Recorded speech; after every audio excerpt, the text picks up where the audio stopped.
Well, hello everybody. Wow, I'm standing between you and breaks and bathrooms.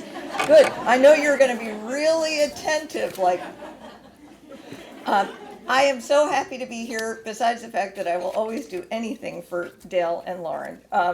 This is just a really special event, as you can imagine, for us. Everybody, the leadership team at Cape Cod 5, and I just have been so committed to it that we've actually been the corporate sponsor since it started, because this is so cool and so important. And, hopefully this is an opportunity for you to take ownership of your own journeys, career-wise, personally, however, and really get inspired about where you can go. Now, this afternoon, I caught the tail end of this panel, and I was so glad I had the opportunity to do that, and I'm really jealous of all of you. So I have to explain, my schedule today is a little insane, in that I just wrapped up a meeting leading the Community Depository Institution Advisory Council with the Board of Governors of the Federal Reserve and Jay Powell. And I'm not kidding.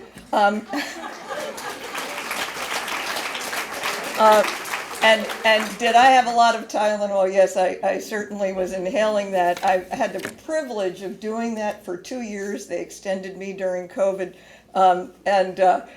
Also just finished chairing the Boston CDX. So, and then this afternoon, we're going to have our live town hall with 550 employees at the bank. Other than that, not much to do. But I really wanted to be here, and it's for a very selfish reason, and that is because we need you, right? And you know that. We need you to bring all of your talents and all of your passion and all of your care and concern to fore, because, and I know how talented all of you are. I see so many wonderful faces here, because our country and our communities are facing a lot of challenges. I mean, we just heard about pivoting because of COVID and supply chain issues and labor issues and things like that. And we need all of you to be the best that you can be, because we need your talent to help us address all of this, right?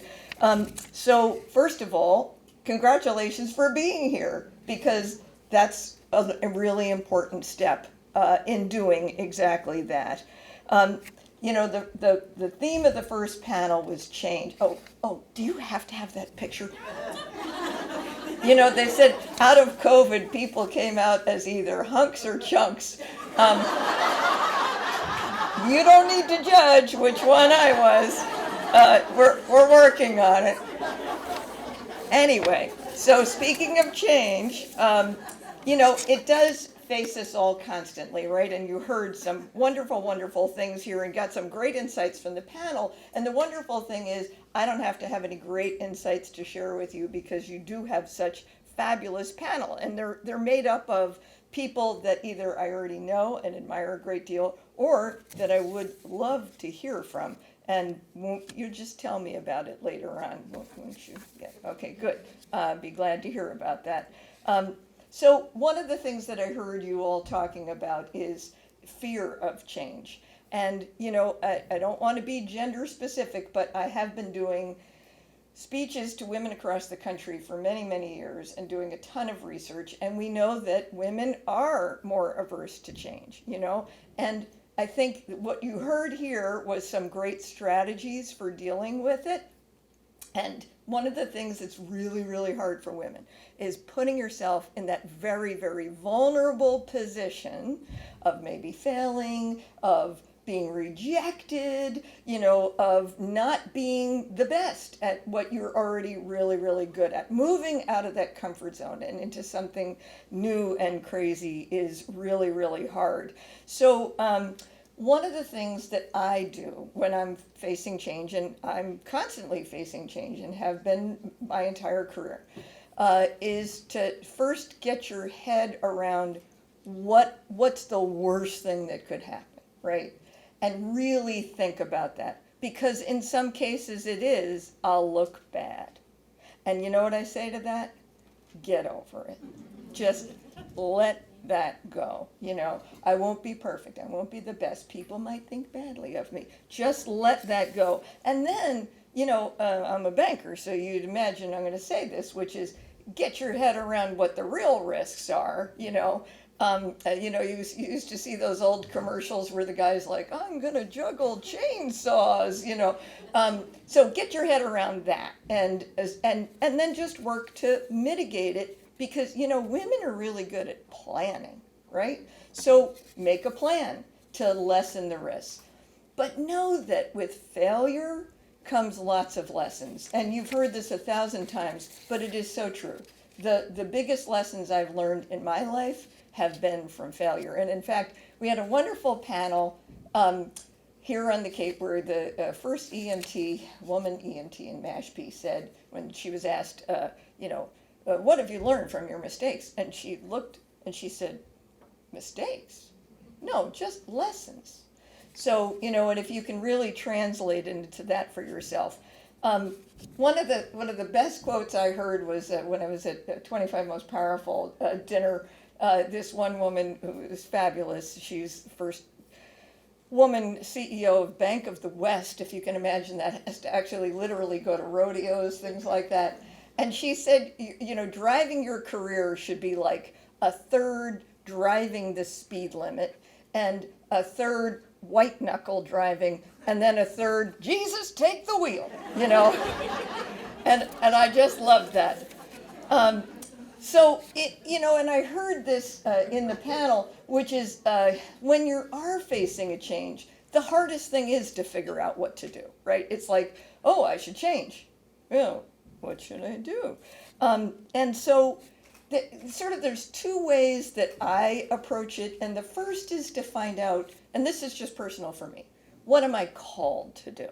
And that's driven me through my life. So I'm called to help people with financial stability. I am called to help small businesses grow. I am called to address community needs and environmental needs and things like that. And then I just tried things and tried to work on things that would get to those things that I'm called to do. And along the way, I discovered that, I had kind of an aptitude for some of those things. And that led me in the direction to others. It is only through trying things that you're going to find out what you're good at.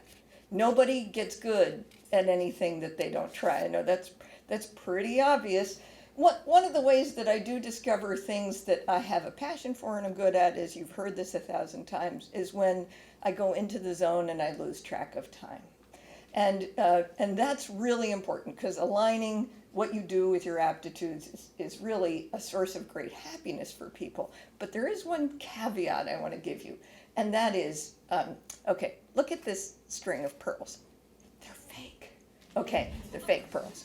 But my point is, the string that holds them together is just as important as the pearls themselves, right? So there's an old Buddhist expression that I love that says, first there is the drawing of the water and the chopping of the wood. Then there's enlightenment. Then there's the drawing of the water and the chopping of the wood. And so I think, and you all look sensible people, like you have a good sense of that. So I just want to add two more tips if I could. And you heard it up here, and it's so critical, and you are evidencing it today, and that is committing yourself to continual learning. You can learn from anyone, from people you work with, from friends and family, from podcasters. I think podcasters are wonderful. There's just so many of them. From wonderful panelists and things. And that I heard the comment about always asking questions. So you're doing exactly the same thing that you should be doing. And then the other thing, and again, I'm a banker, I'm going to use this analogy, you should have a diversified portfolio. So there's not just one single role in your life, right? There's friend and family and your faith community and, your volunteer time and your career and the carer of you. And that is your most important role. because put on your mask first before, actually, we can't use that thing anymore because people don't know you're talking about a plane. They think what do you mean, put on your own mask first? But, if you don't care for yourself, you can't care for others. And it also helps you build up your resilience when you have developed all those different systems. I lost 3 friends in this week alone, and I lost a very dear friend about 6 weeks ago. And what it brings home is this is it.